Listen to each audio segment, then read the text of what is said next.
Public schools in Fairfax County, Virginia actively try to dumb down honors courses as a way of fighting racism. Why not just socially promote all kids in the name of social justice, whether they can read or not? We can call them progressive dishonor programs. I'm Dr. Duke, she's Katie, and this is the Dr. Duke Show.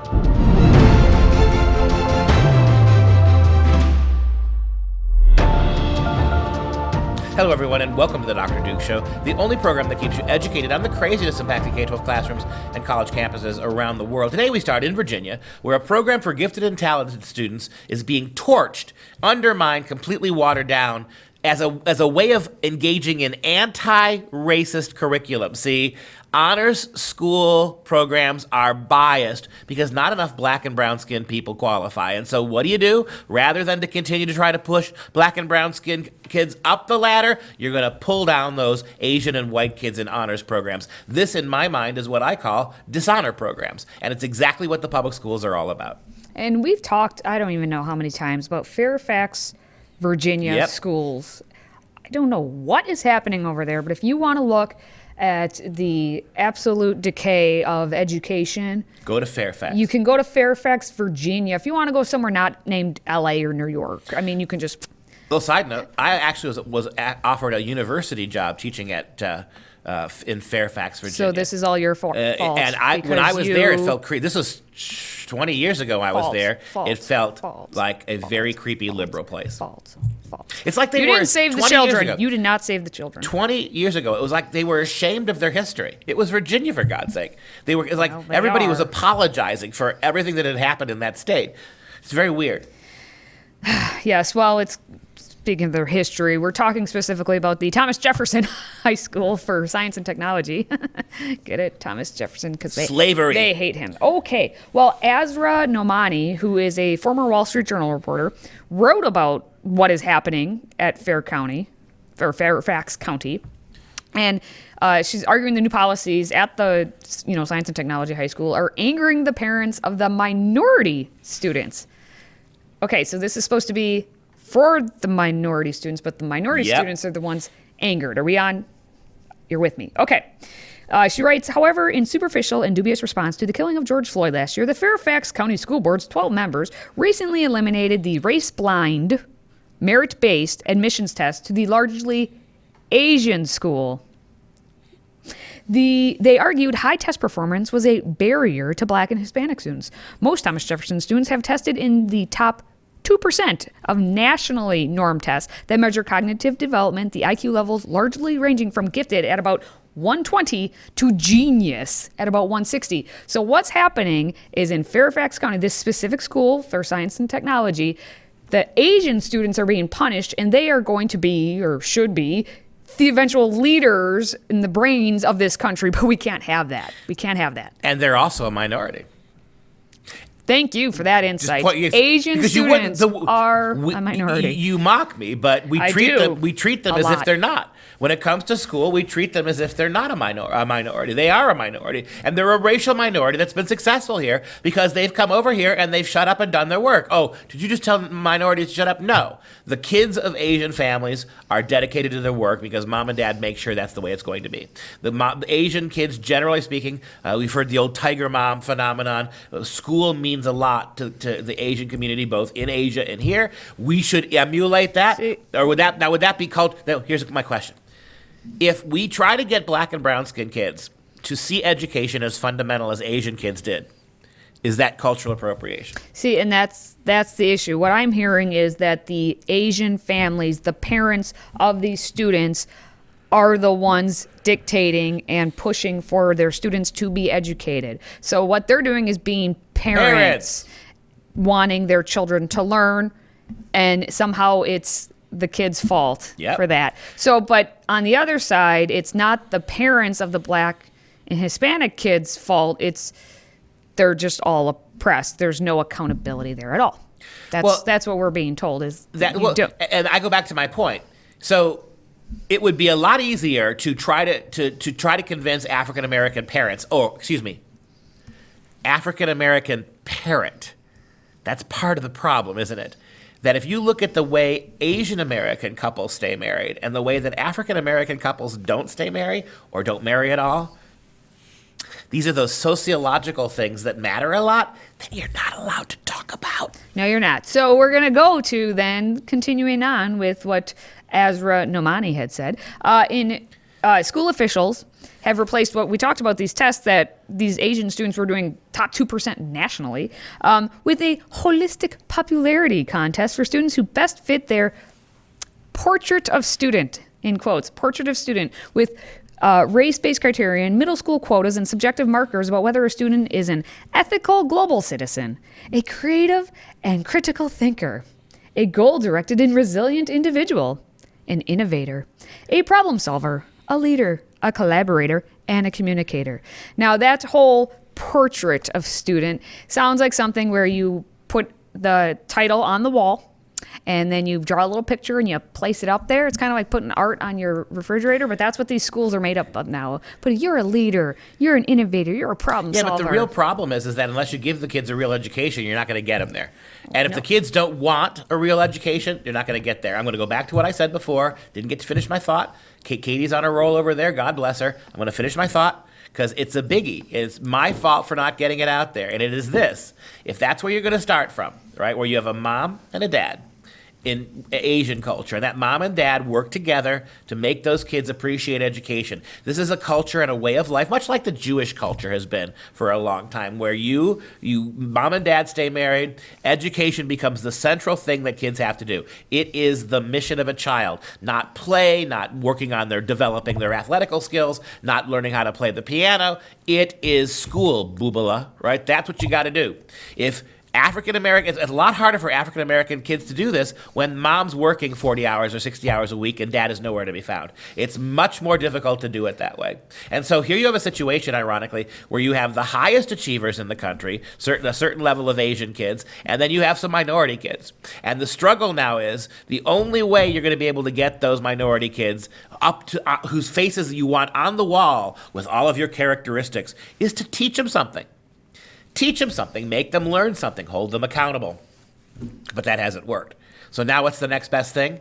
Hold accountable the Asian kids for the black kids' lack of success. See, it's the fault of the Asian kids who want to work hard that the black and Latino kids aren't. And that's why you have to pull it down. And again, having said this, if I understand the story correctly, it is the minority moms and dads that are fighting this too. The parents of the black and Latino kids don't like what's happening at the school any more than the Asian kids do. So you got a situation where everybody hates this kind of education except for left-wing white people.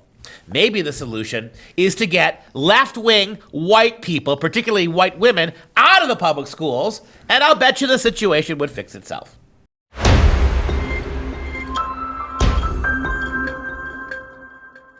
So in Fairfax, Virginia, they don't want students to be successful, and in Minnesota, they don't want them to know any history, and that's pretty much a story across the whole nation. But specifically in Minnesota, they are updating their standards. What standards they follow to begin with, that's a whole nother bitter diatribe. But every 10 years, the state requires them to establish or revise standards. And this year, it falls on the Social Studies Department. So the State Department of Ed is looking at what social studies standards are. And basically, it's being reported that because Tim Walz, his administration, and lefties all over the state are in control, those state school standards are going to not include history at all. And it includes already, at least as the first draft, we're going to not really have some lessons on World War I or World War II or the Holocaust or the Civil War, American Revolution. Who needs that? Communism, George Washington, Thomas Jefferson, all that. Whoosh, that is not social studies anymore. Yeah, let me repeat that list. So no social studies, no historical coverage of World War I, World War II, the Holocaust, Civil War, the American Revolution, communism, George Washington, and Thomas Jefferson. Oh, yeah, and the Pledge of Allegiance and all that is already going. Now, here's my point. I said just in the previous story, I'm going to repeat myself. If there's a state in this union that is full of white liberals almost at the expense of everybody else, it's Minnesota. Minnesota is an incredibly white state. It is full of radical left-wing white people. And this is what happens when you leave radical lefties, white lefties in charge of curriculum. Notice what they've done. They've gotten rid of World War I and World War II. Why? Because those two wars, particularly World War II, tended to cast Americans in the role of hero. If you study the actual goings-on in World War II, it's very difficult not to see the degree that America extended itself on behalf of other peoples of the world. The Marshall Plan after World War II, where we gave back to Japan and Germany the countries they used to attack us, and we rebuilt them for them. World War II paints America in a really good light. It's got to go. Notice we're also not going to teach communism.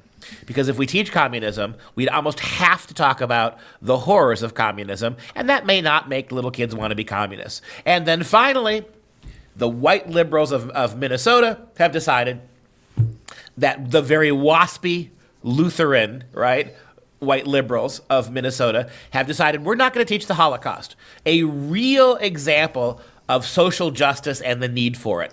One of the greatest genocides, arguably the greatest genocide in the history of the world. And little Minnesota kids will not learn about it again because they're too busy learning how police hate black people. That's what you're going to substitute it for. It's pathetic. It's not a curriculum. And again, I go back to what I said before. You blame white liberals for this racism. White liberals are now responsible for resegregation. White liberal progressives are responsible for destroying equity and learning in our school. White liberals. Well, and specifically the language they're using on this first draft, which we'll talk about the comments that they received, because they received thousands of comments as like a backlash kind of comments thing. The actual language they're using for the said standards. They are saying that students will describe the tactics used by the United States government to claim indigenous and Mexican land, including, but not limited to, an analysis of the ideology of manifest destiny and its relationship to whiteness, Christianity, and capitalism, and analyze the strategies used by Native Americans and Mexicans to respond to U.S. settler colonialism. That's just one of them. And then there's another one about the you were talking about the waspiness of the Minnesota. An extraordinary number of benchmarks are devoted to the history of Native Americans, who comprise 1% to 2% of Minnesota's population. But an extraordinary level of benchmarks. So we're focusing in our attention on very specific little things. I hope you heard what Katie just said, because it's not just little things. If you step back and you ask yourself, why would you do this? What's the logic of this? There are almost no Native Americans in the state. What are we trying to accomplish? Mexico? Really? We're going to go back and talk about Mexico, who took land from the Indians and the Spanish, who mingled with Indian blood in what came to be known as Mexico, has a huge fraught history of this kind of stuff? No. You know what? Really, Katie nailed it when she was reading those examples. What this is you're focused on telling kids in Minnesota that America is not a legitimate nation state, that we are not an actual country, that we have no actual right to live. And they're deconstructing the very idea of Americanism. That's the point. Because if you're going to move on and build something else, you first have to put to bed the idea that there is an America. And so these kids are growing up. This is the second generation now who will grow up believing that America shouldn't exist. Shouldn't. That's the premise here. That's what they're doing with social studies. That's what white liberalism is doing, not just to education, but to the very foundations of this great nation.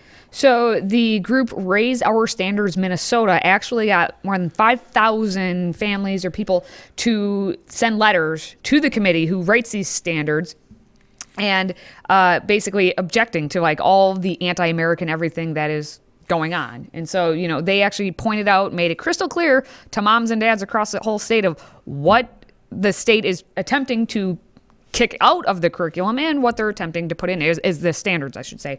And so what's interesting to me is of those 5,000 comments, more than 80% of them were basically, from these people. So activism actually works at the ground level. But state committee has allowed no substantive discussion about any of these objections because it's like, receive it, put it in a pile. Now, Doug Paulson is the state's director of academic standards. He has a peer, a coworker, and a committee member named Danica Leonard, who has accused citizens who expressed any opposition to these standards as using white supremacy language. Yeah, please go back That's to where that. we're at Please right go now. back to that chart.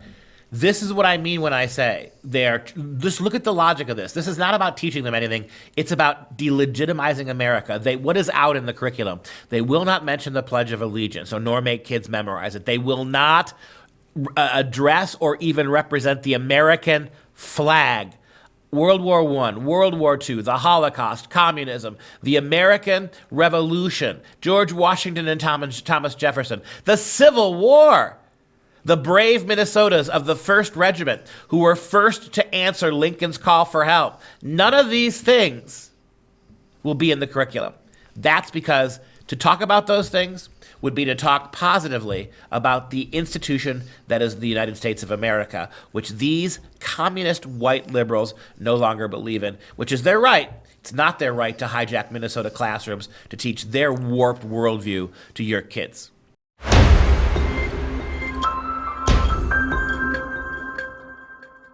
No, I haven't done this, but I feel like I should have a long time ago. Started my what's racist list. I already know math's racist and, people and all that. All the usual stuff is racist, but now accents obviously are also racist.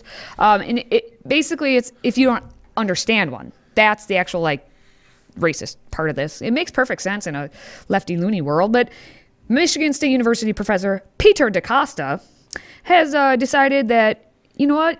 If you don't understand an accent, you're just a big old racist. He teaches in the Department of Linguistics, Germanic, Slavic, Asian, and African languages, as well as being in the Department, wait for it, of Teacher Education.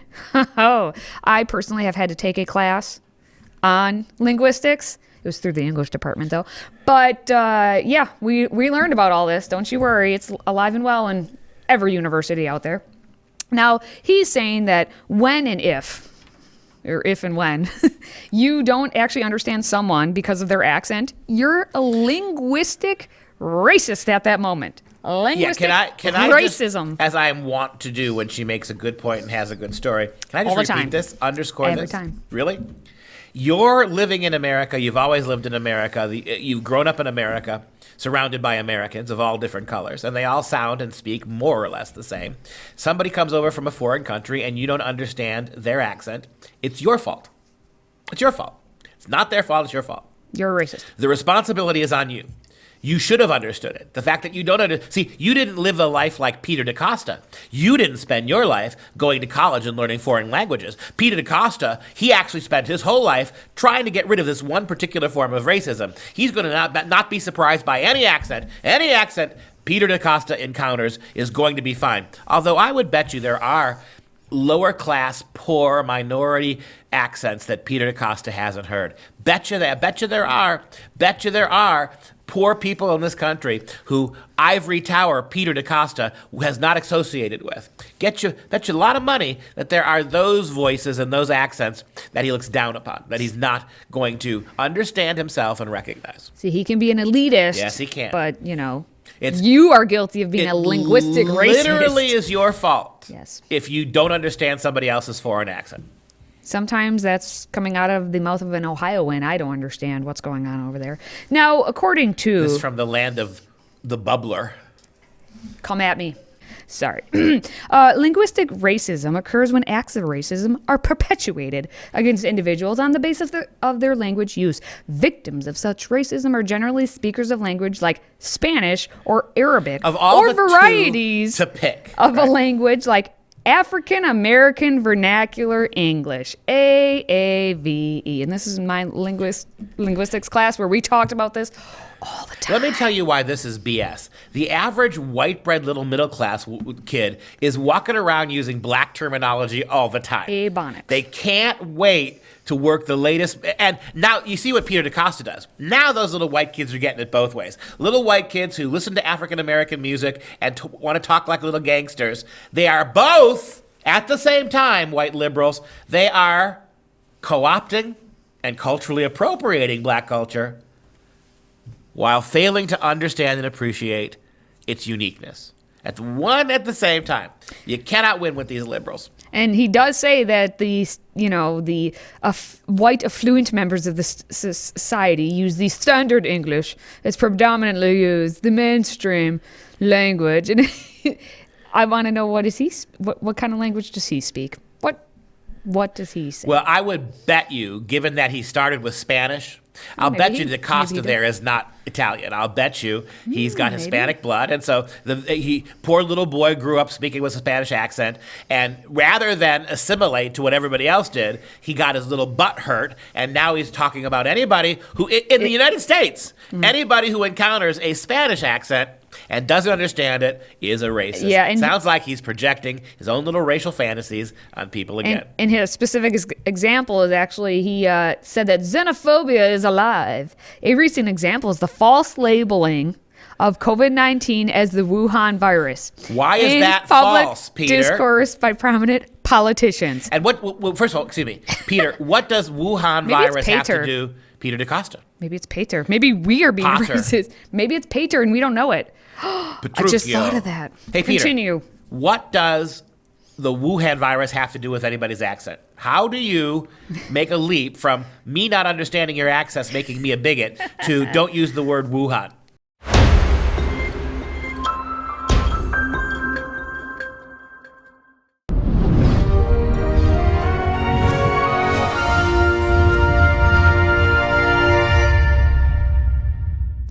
It's that special time of the show where we get some real education. Now, we talked the prior day, and we're going to talk again tomorrow and today about That Hideous Strength, which is the third book in C.S. Lewis's space trilogy. Now, the story follows the adventures of Dr. Elwin Ransom, who traveled to Mars in book 1, then he went to Venus in book 2, and then, you know what?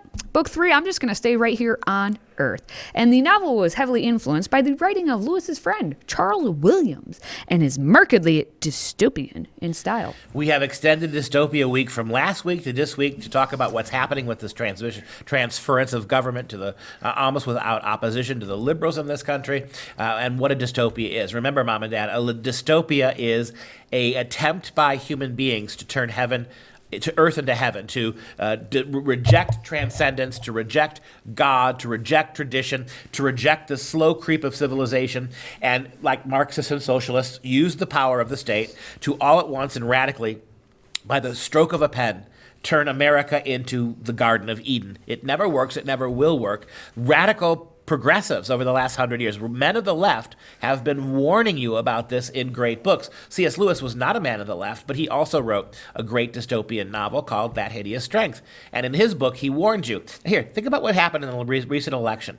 It was all the disenfranchised people, lower class people, disenfranchised people, less educated people who voted for Donald Trump. How could that be?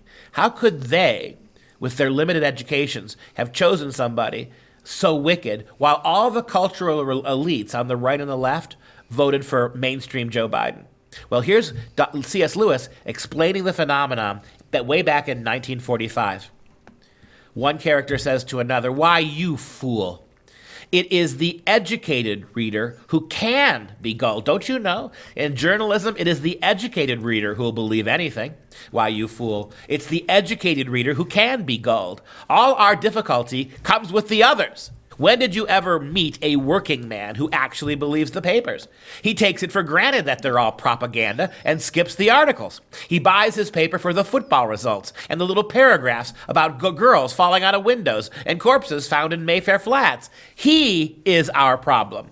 We have to recondition the skeptical, poor, uneducated man. But the educated public, the people who read the highbrow weeklies, don't need reconditioning. They are all right already. They will believe anything." How's that for a huge punch in the face, truth punch in the face? You liberal college graduates, you're suckers. You'll believe any government lie. It's the working man with his lunch pail and his hard hat. I don't believe a thing you say. We got the powers that be have to break the lower classes, who in this case are wiser and better readers than you are. And that's what just happened in this last election. Now, if you're a fan of the show, please consider a one-time tax-deductible donation to support our little Patriot Club, and we're going to send you a little thank you in the form of our signature tumbler. All you have to do to sign up is visit patriotclub.us. That's patriotclub.us. Now we're going to wrap things up with the fun fact of the day.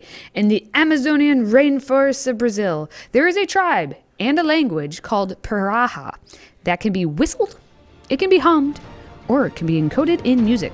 Now meanwhile, Papua New Guinea has more than 850 living languages. So you have one that can be whistled and hummed, and then you have 850. And that wraps up our show for today. For Freedom Project, I'm Dr. Duke. She's Katie. Until next time, stay educated, my friends. Just lose the accent.